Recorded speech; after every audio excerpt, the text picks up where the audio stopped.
Hello everyone, this is Muskan Makani. Today in this video we are going to start class chapter Public and Private Enterprises class 11th Business Studies. Okay, Public and Private Enterprises. ध्यान से सुनना, difference है दोनों में। क्या होता है कि पब्लिक एंटरप्राइजेस हम उसको बोलते हैं जिसमें फंडिंग कौन करती है? गवर्नमेंट की ट्रेजरी से फंडिंग की जाती है, राइट? गवर्नमेंट की ट्रेजरी कहाँ से आती है? बट ऑब्वियस जो टैक्स पेयर्स हैं, हम लोग टैक्स पे करते हैं, गवर्नमेंट के पास पैसा जाता है, वहाँ से आती है। प्राइवेट जो कॉमन इंडिविजुअल प्राइवेट सेक्टर से पैसा आता है उसको प्राइवेट एंटरप्राइजेस बोलते हैं, वहाँ पे उसके अंदर फंडिंग प्राइवेट इंडिविजुअल्स करते हैं।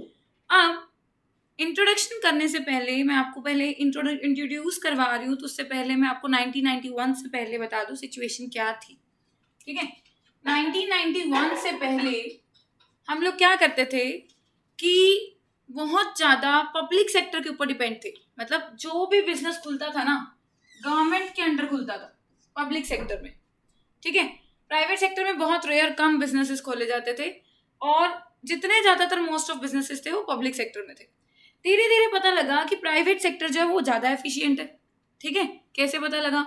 आप एग्जाम्पल ले लो गवर्नमेंट स्कूल का और प्राइवेट स्कूल का। गवर्नमेंट स्कूल और प्राइवेट स्कूल में जमीन आसमान का फर्क होता है, राइट? तो फिर रियलाइज हुआ धीरे धीरे कि प्राइवेट सेक्टर जो है वो और अच्छा कर रहा है। इवन उसको हम लोग रिस्ट्रिक्शंस ज़्यादा लगा रहे हैं, उसको रिसोर्सेज कम दे रहे हैं, आगे बढ़ने के बहुत रिस्ट्रिक्शंस लगा रहे हैं, फिर भी प्राइवेट सेक्टर बहुत आगे निकल रहा है। तो धीरे धीरे फिर हमें रियलाइज़ हुआ हमारी इकॉनमी में अगर हमें ग्रोथ चाहिए तो उसके लिए हमें गवर्नमेंट सेक्टर की बजाय किसको ज़्यादा प्रमोट करना पड़ेगा? प्राइवेट सेक्टर को, ठीक है? फिर उसके बाद हमने कोशिश की कि इंडिपेंडेंस के बाद कि हमने कोशिश की, पहले तो हम गवर्नमेंट सेक्टर के अंडर ही थे, सारा कुछ गवर्नमेंट के पास चलते थे, फिर हमने कोशिश की प्राइवेट सेक्टर में कन्वर्ट कर दिया जाए सब कुछ, ठीक है? ये बेसिक इंट्रोडक्शन है जो कि आपको पता होनी चाहिए। और इसके बाद अब मैं आपको बता दूं पब्लिक और प्राइवेट एंटरप्राइजेस कौन कौन सी हैं, ठीक है? तो इस चैप्टर में बेसिकली हम डिस्कस करने वाले हैं ज़्यादा अच्छे से पब्लिक एंटरप्राइजेस के बारे में। प्राइवेट जो है हम लोग सेकेंड चैप्टर में डिस्कस कर रहे हैं, sole proprietorship, partnership, company, joint Hindu family business, वो सारे प्राइवेट थे, वो हम डिस्कस कर रहे हैं। तो मैं यहाँ पे स्टार्ट कर रही हूँ पब्लिक एंटरप्राइजेस, जिसमें गवर्नमेंट फंडिंग करती है, गवर्नमेंट चलाती है, कंट्रोल रखती है कहीं ना कहीं। बस मेन मीनिंग क्या है? जिसमें गवर्नमेंट फंडिंग करती है उसके अंदर हम क्या कहते हैं? पब्लिक एंटरप्राइजेस कंसिडर करते हैं। इसको हमने 3 पार्ट्स में डिवाइड किया हुआ है, डिपार्टमेंटल अंडरटेकिंग्स, पब्लिक कॉर्पोरेशन और गवर्नमेंट कंपनीज। तो आज का टॉपिक पहले हमारा है डिपार्टमेंटल अंडरटेकिंग्स। क्लियर? सबसे पहले डिपार्टमेंटल अंडरटेकिंग होता क्या है ये समझो, बिल्कुल इजी, बहुत ज़्यादा सिंपल मीनिंग अगर बताऊं डिपार्टमेंटल अंडरटेकिंग का, ये गवर्नमेंट का ही डिपार्टमेंट होता है, ठीक है? गवर्नमेंट ही इसको चलाती है, इसकी गवर्नमेंट से सेपरेट लीगल एंटिटी नहीं होती, गवर्नमेंट का ही डिपार्टमेंट है एक तरह से। गवर्नमेंट कैसे चलाती है इसको चलाने के लिए गवर्नमेंट एक मिनिस्ट्री हायर करती है। किसको हायर करती है? मिनिस्ट्री अपॉइंट करना, ग्रुप ऑफ पीपल होते हैं जो इस डिपार्टमेंटल अंडरटेकिंग को चलाएंगे, उसको हम मिनिस्ट्री को बोलेंगे। मिनिस्ट्री जो है वो इसको ऑपरेट करती है, इसकी फंक्शनिंग का ध्यान रखती है। अब तो जो बात है मेन समझने वाली कि भी जो डिपार्टमेंटल अंडरटेकिंग है, oldest form of public sector enterprises है, पता होना चाहिए आपको, सबसे पुरानी, ओल्डेस्ट, ठीक है? और होता क्या है? ये एक तरह का गवर्नमेंट का ही डिपार्टमेंट होता है। गवर्नमेंट इसको चलाने के लिए किसको रखती है? मिनिस्ट्री को। सुना है? रेलवे की क्या होती है? एक मिनिस्ट्री होती है ना? और सुना है डिफेंस मिनिस्ट्री किसकी प्रॉपर होती है? पोस्ट।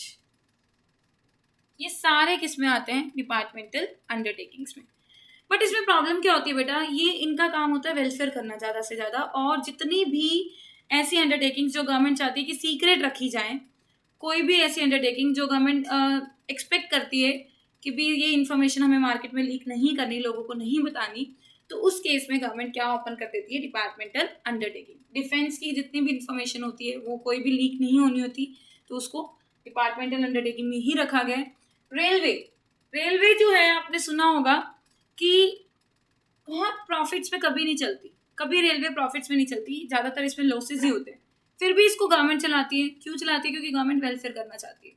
अब इसमें होता क्या है रेलवे के अंदर, जैसे सपोज भी रेलवे के ऊपर एक्सपेंडिचर किया 50 लाख का, और इससे अर्न पता कितना कर पाते हैं? इसका बस 50 या 40% ही, 25 लाख ही अर्न कर पाते हैं। खर्चा ज़्यादा करते हैं, इनकम कम होती है, लेकिन फिर भी गवर्नमेंट इनको बंद नहीं करती, इनको कंटिन्यू रखती है क्योंकि वेलफेयर कर रही है गवर्नमेंट।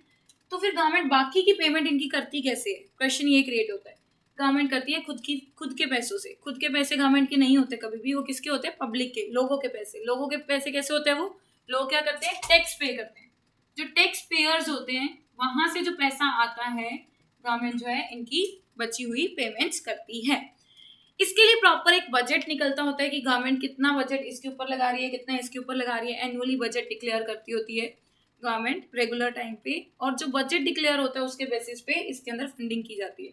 अब रेलवे से जितना भी पैसा कमाया वो सारा का सारा जाता किसके पास है? गवर्नमेंट ट्रेजरी में। ट्रेजरी गवर्नमेंट के खजाने में।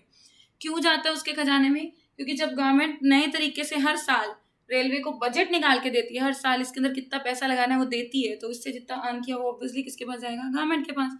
यूजुअली जितना यहाँ से अर्न करते हैं जो गवर्नमेंट के पास जाता है वो कम होता है, और जो गवर्नमेंट से इसके पास आता है इसके ऊपर लगाने के लिए वो ज़्यादा होता है, क्योंकि ये ज़्यादातर लॉसेस में चलती होती है।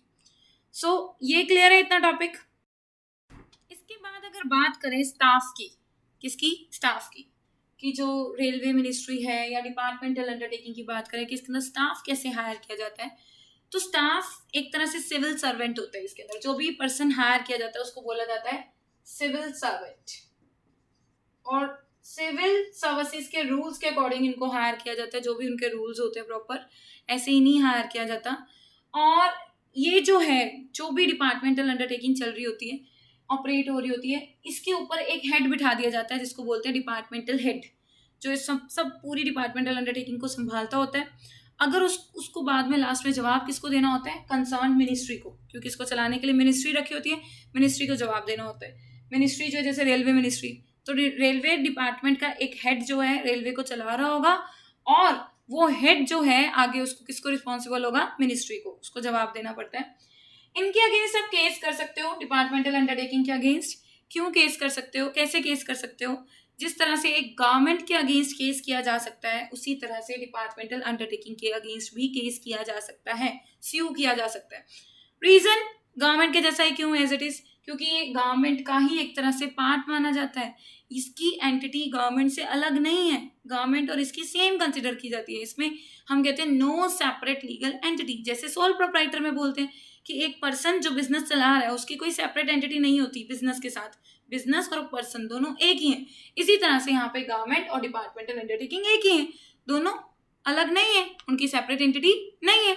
इसी वजह से इनके अगेंस्ट स्यू जो है, जिस तरह से गवर्नमेंट के अगेंस्ट करते हैं उसी तरह से हम कर देते हैं। तो ये तो होगी इंट्रोडक्शन डिपार्टमेंटल अंडरटेकिंग की, और इसी के अंदर आप फीचर्स क्रिएट कर सकते हैं। जो मैंने सारी बातें आपको बताई वहीं से एक एक लाइन आप फीचर्स की फॉर्म में लिख सकते हैं। अभी करते हैं मैरिट्स एंड डीमेरिट्स। तो अगर पहले मैं मैरिट्स की बात करूं डिपार्टमेंटल अंडरटेकिंग की, तो फर्स्ट मैरिट है फॉर्मेशन। फॉर्मेशन मतलब समझते हो? बनाना, इसको एस्टेब्लिश करना। फर्स्ट मेरिट, इसको बनाना कुछ टफ नहीं है बेटा। क्यों टफ नहीं है? क्योंकि जब हम इसको रजिस्ट्रेशन कराने की कोई जरूरत नहीं है, क्योंकि गवर्नमेंट डिपार्टमेंट का ही पार्ट है, गवर्नमेंट का ही एक डिपार्टमेंट है। कोई रजिस्ट्रेशन नहीं करानी होती, कोई फॉर्मेलिटीज नहीं करनी होती, सीधा इसको एस्टेब्लिश कर दिया जाता है। तो इसकी फॉर्मेशन बहुत ज़्यादा ईजी है। बहुत ईजी क्यों है? क्योंकि कोई रजिस्ट्रेशन नहीं करानी है, कहीं पे भी कोई रेस्ट्रिक्शंस नहीं होती। सेकेंड फीचर आप बना सकते हैं अफेक्टिव कंट्रोल। अफेक्टिव कंट्रोल, इसके अंदर डायरेक्ट कंट्रोल किसका होता है? सीधा कंट्रोल। सीधा कंट्रोल कौन करती है? डिपार्टमेंटल अंडरटेकिंग में सीधा कंट्रोल होता है गवर्नमेंट का। गवर्नमेंट सीधा कंट्रोल करती है, खुद ही सारे डिसीजन लेती है, सब संभालती है, तो कंट्रोल अच्छे से हो जाता है। जब बहुत सारे लोग संभालने के लिए हो तो प्रॉब्लम हो जाती है। यहाँ पे डायरेक्ट गवर्नमेंट से ऑर्डर आते हैं, तो इसका कंट्रोल अफेक्टिव होता है। नेक्स्ट मेरिट आप बना सकते हैं बेटा ऑप्टिमम यूटिलाइजेशन ऑफ रिसोर्सेज, जिसका साफ साफ मतलब क्या है? Optimum utilisation. रिसोर्सेज का ऑप्टिमम मतलब पैसे और सामान का। इसमें हर चीज, चाहे पैसा है चाहे सामान है कुछ भी है, उसकी हर चीज की सैंक्शनिंग करवानी पड़ती है गवर्नमेंट से। बजट आता है, फाइनेंशियल मैटर से रिलेटेड, हर चीज से रिलेटेड मिनिस्ट्रियल सैंक्शनिंग करानी पड़ती है। मिनिस्टर जो होता है वो प्रॉपर सैंक्शन करके देता है, हर चीज की ऑडिटिंग होती है। तो ऑब्वियसली यार हर चीज का अच्छे से यूज होगा, क्योंकि एक एक चीज का हिसाब देना है ना। तो यहाँ पे हम कह सकते हैं कि यहाँ पे ऑप्टिमम यूटिलाइजेशन होती है। क्या होती है? Optimum utilisation of resources. सारे रिसोर्सेस का कंप्लीटली यूटिलाइजेशन होता है। नेक्स्ट पॉइंट है अकाउंटेबिलिटी, जवाबदेही। अकाउंटेबिलिटी मतलब आंसरेबिलिटी, जवाब देना। तो कॉमन सी बात है इसके अंदर, अगर हम नॉर्मली डिस्कस करें, हम लोग अकाउंटेबिलिटी की बात करें, तो जो ये डिपार्टमेंटल अंडरटेकिंग्स होती हैं, इनका जवाब सारा की सारा, इनके जितने भी मैटर होते हैं सारे पार्लियामेंट में डिस्कस करते हैं। तो जो भी चीज पार्लियामेंट में डिस्कस हो जाए तो समझो उसको उससे रिलेटेड आपको पब्लिक को जवाब देना पड़ता है। तो याद रखो अकाउंटेबिलिटी, आंसरेबिलिटी। आंसरेबिलिटी मीन्स जवाब देना। तो अकाउंटेबिलिटी, अगर इसका मैटर, डिपार्टमेंटल अंडरटेकिंग का मैटर पार्लियामेंट में जाता है, और बिल्कुल जाता है, तो जाता है तो इसका जवाब पब्लिक को, जो चीज पार्लियामेंट में चली जाए, डिस्कशन हो जाए, उसका जवाब पब्लिक को देना पड़ता है। तो इसकी अच्छी बात है कि इसमें एक एक चीज का जवाब किसको देना पड़ता है? पब्लिक को। कि पब्लिक ने पैसा दिया है, टैक्स पेयर है लोग, राइट, टैक्स पे करते हैं, उनका टैक्स यूज किया है इन डिपार्टमेंटल अंडरटेकिंग्स को चलाने के लिए, तो लोग तो पूछेंगे ना कि सही से क्यों नहीं चल रही। ठीक है, इसको बोलते हैं। नेक्स्ट मेरिट आप बना सकते हैं पब्लिक रेवेन्यू, बहुत इजी है। इसके अंदर यहाँ से डिपार्टमेंटल अंडरटेकिंग से जितना भी पैसा जमा होता है, जितना भी रेवेन्यू होता है, वो सारा का सारा गवर्नमेंट के ट्रेजरी में चला जाता है। कहाँ चला जाता है? गवर्नमेंट के ट्रेजरी में, गवर्नमेंट के खजाने में, है ना। क्यों? क्योंकि यहाँ से जितना भी यहाँ पे पैसा लगाया किसने था? गवर्नमेंट ने। गवर्नमेंट के पास जो टैक्स इकट्ठे हुए थे, और ये सारा पैसा जाता भी किसके पास है? गवर्नमेंट के पास। नेक्स्ट सबसे अच्छी बात है सीक्रेसी। क्या है? सीक्रेसी। भी इसके अंदर सीक्रेट इंफॉर्मेशन हम इजीली रख सकते हैं, कुछ भी डिस्क्लोज करने की जरूरत नहीं होती गवर्नमेंट को। तो इसी वजह से यहाँ पे सीक्रेसी होने की वजह से डिफेंस जो है, डिफेंस वो किस में चलता है? डिपार्टमेंटल अंडरटेकिंग में। खुद सोचो, डिफेंस के अंदर हम कुछ भी लीक आउट नहीं कर सकते, सब सीक्रेट रखना होता है, डिपार्टमेंटल अंडरटेकिंग में चलता है। तो ये इसकी सबसे अच्छी बात है, इसमें कुछ भी डिस्क्लोज करने की, ओपन करने की, सबको बताने की जरूरत नहीं होती। तो ये हो गई हमारी मैरिट्स।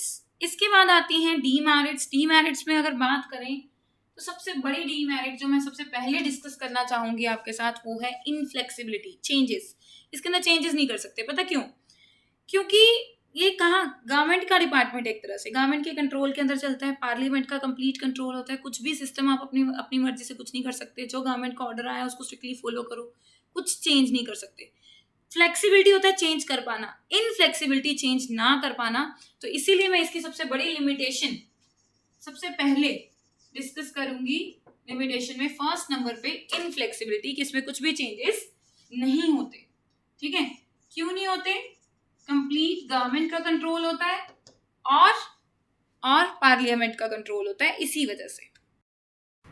नेक्स्ट मोटिवेशन, नेक्स्ट जो है हम लोग लिमिटेशन कह सकते हैं लैक ऑफ मोटिवेशन।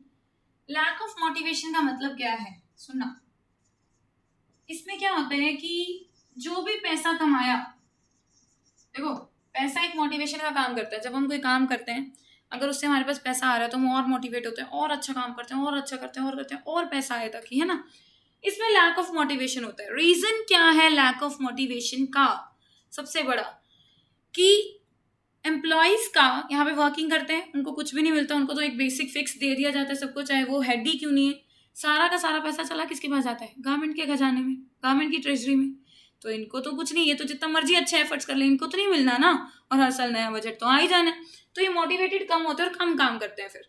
बट दूसरा रीजन और है एक, क्या? कि जो इसके अंदर एम्प्लॉयज होते हैं ना, उनको सीनियरिटी के बेसिस पे प्रमोशन मिलती है। सीनियरिटी, जैसे किसी को काम करते हुए 20 साल हो गए तो प्रमोशन हो गई, किसी कोई अभी अभी आया है तो उसकी प्रमोशन नहीं होगी, थोड़ा टाइम काम करेगा, एक्सपीरियंस गेन करेगा, काफ़ी कंट्रीब्यूशन देगा, तब होगी। तो जब तक सीनियरिटी के बेस पे प्रमोशन होनी है तो पर्सन ऐसे सोचता है, यार जब मैं इतनी एज का हो जाऊंगा, मेरे को प्रमोशन मिल ही जानी है, तो मैं आज अच्छा काम क्यों करूँ, क्या ज़रूरत ही क्या है। तो ये मोटिवेशन कम देते हैं इनसे, ये जो डिपार्टमेंटल अंडरटेकिंग्स हैं एम्प्लॉयज़ को काम करने के लिए, चाहे वो हेड ही क्यों नहीं है, तो कम वो अच्छे से काम नहीं करते हैं, मोटिवेटेड नहीं होते हैं। इसी से मिलता जुलता एक और लिमिटेशन हम कह सकते हैं, lack of financial freedom. Lack of financial freedom क्या है, सभी सुनना। इसके अंदर जितना भी पैसा आप कमाते हो ना, वो गवर्नमेंट के ट्रेजरी में चला जाता है ना। तो जो बड़े प्रोजेक्ट्स होते हैं जिसमें ज़्यादा पैसा लगना होता है, और उसमें ज़्यादा पैसा लगाएंगे तो ज़्यादा रेवेन्यू भी आएगा, प्रॉफिट भी आएगा, रिवॉर्ड भी ज़्यादा मिलेगा, सब कुछ ज़्यादा मिलेगा, तो उस चीज़ में हम लोग पैसा नहीं लगा पाते। क्यों नहीं लगा पाते? क्योंकि जितना पैसा गवर्नमेंट ने भेजा है उतना ही लगा सकते हो, आपके पास फाइनेंशियल फ्रीडम नहीं है, आप लॉन्ग टर्म प्रोजेक्ट्स जिसमें ज़्यादा पैसा चाहिए होता है उसके अंदर इन्वेस्टमेंट नहीं कर पाते हैं, और सारा का सारा पैसा जो आता है वो जाता भी कहाँ है, गवर्नमेंट की ट्रेजरी में। आपके पास नहीं रहता है कि आप इस साल ये सोचो कि मैं इस साल ज़्यादा कमा के अगली बार ज़्यादा लगा दूँ, नहीं, आपके पास नहीं रहेगा, गवर्नमेंट पास चला जाएगा, और अगली बार गवर्नमेंट अगले साल अपना नया बजट दे भेजेगी, राइट। तो हम कह सकते हैं कि यहाँ पे फाइनेंशियल फ्रीडम नहीं होती, बहुत कम होती है।